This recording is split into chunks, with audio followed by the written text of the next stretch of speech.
आपके साथ जुड़ी।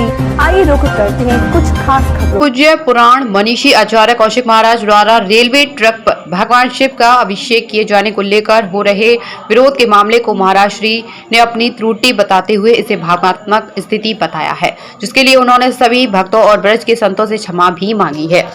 मावली स्थित तुलसी वन गौशाला पर पत्रकारों से रूबरू हुए महाराज श्री ने भावुक होते हुए कहा कि वे भगवान शिव के अभिषेक के बिना जलपान भी ग्रहण नहीं करते हैं। जिस तरह से लोग वीडियो को दर्शाकर उनसे वृंदावन छोड़ने की बात कह रहे हैं, वह उनके द्वारा चल रहे पुण्य कार्यों को भी देखें। अगर इस वीडियो से किसी को भी क्षति पहुंची है तो वह सभी भक्तों और संतों धर्माचार्यों से वह क्षमा मांगते हैं, लेकिन अगर कुछ लोग उन्हें डराना चाहते हैं तो वह निडर थे और निडर रहेंगे। कहा कि उनकी यह वीडियो भावनात्मक स्थिति बनी थी, जिसके लिए वे बार बार क्षमा प्रार्थी हैं। उन्होंने कहा कि अन्न त्याग कर वे सच्चे हृदय से गौवंश की सेवा कर हिंदू सनातनी धर्म को बढ़ाने का कार्य कर रहे हैं। कोरोना काल में भी उन्होंने लाखों लोगों तक अन्न पहुंचाकर उनकी सेवा की थी, लेकिन कुछ हिंदू विरोधी ताकत उन्हें बदनाम कर सनातन को बदनाम करने की साजिश कर रही।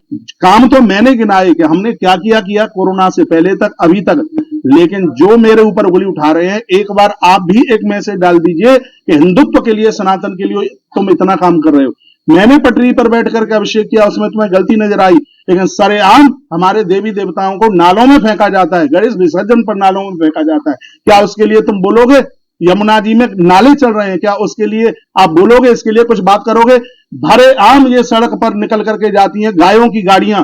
हम लोगों ने, मैंने गोली खाई है, मेरे पांव में गोली लगी है, मेरी छाती में चाकू लगा है। क्या मैं किसी माता पिता का मैं बेटा नहीं हूं? मैं आकाश में से टपका हूं? हम इस काम के लिए कर रहे हैं। तुम में से जो भी उंगली उठा रहे, मुझे बताइए कि तुमने किस गौ माता के लिए गोली खाई, तुमने किसके लिए लाठी खाई। हम रात रात भर जगते हैं और आपके चैनल के माध्यम से कहना चाहूंगा, सत्य परेशान हो सकता है लेकिन सत्य कभी पराजित नहीं हो सकता। मेरा जन्म गौ माता के लिए हुआ है। 250 बच्चे हम निःशुल्क पढ़ते हैं। आप लोगों ने कभी उसकी डाली है वीडियो? हमने सावन के महीने में 90 नंदी जो सड़क पर घायल हो रहे थे, लोगों का बाजरा खा रहे थे, लोग उनमें चोटिल कर रहे थे, उनको हमने यहाँ आकर के सेवा की है। क्या ये हमारे फेसबुक पर ये सब चीजें पड़ी नहीं है? क्या आपने ये कभी समाज के पास तक ये बात पहुंचाई?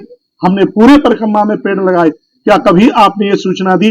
देखिए, अपनी टीआरपी बढ़ाने के लिए आप ऐसा मत कीजिए, इसका भुगतान आपको करना पड़ेगा।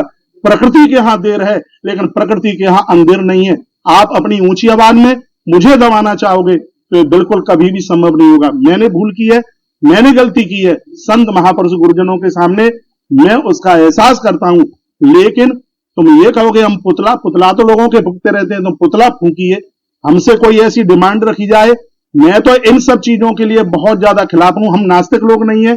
मैं 365 दिन भगवान महादेव का महारुद्राभिषेक करता हूं। यदि मुझसे भूल हुई है तो मैं भगवान शंकर को कहूंगा कि आपके चरणों में मेरी प्रार्थना है कि प्रभु आगे से मुझसे कभी यह गलती नहीं होगी। आपके चरणों में मैं वंदन, संत महापुरुषों के चरणों में मैं वंदन और मैं प्रणाम करूंगा।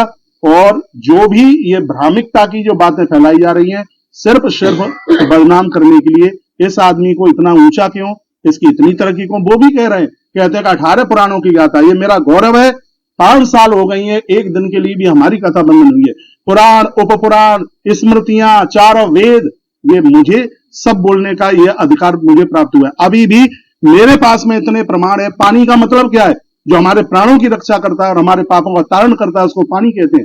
यजुर्वेद में लिखा हुआ है कि हम नदियों की पूजा क्यों करते हैं? नदियां एक स्वरूप नहीं है, नदिया की वो आत्मस्थित भाषा है जो हमारे ग्रंथों में लिखा है। जब हम नदियों की जल की पूजा करते हैं तो उसमें लिखा है कि हम पानी को, जल को कहते हैं कि हमसे जान में अनजान में किसी से गालियां, किसी से और किसी के लिए बेमिन्नता रही हो कि हे मां, जैसे तू सबको बहा देती है, मेरे अपराधों को ऐसे ही बहा दीजिए। ये हमारे यजुर्वेद के अंतर्गत लिखा है। मैं आपको एक बार फिर कहूंगा, ये जो भी कुछ हुआ है ये सब भावनात्मक स्थिति में हुआ है और ये किसी व्यवस्था के द्वारा नहीं हुआ। और मैं फिर कहूंगा, यदि ऐसा होता तो ये मेरे मोबाइल से जो रिकॉर्ड हुआ, यदि हमारे अंदर यदि कोई ऐसी बात होती, यदि पहले कभी हुआ हो, आप देख करके उसको बताइए। लेकिन इस बात का एक इतना बड़ा बतंगड़ बना दिया। मेरी वीडियो को 24 घंटे में 95 लाख लोग देखते हैं। क्या इस समाज ने हमें स्वीकार नहीं किया है?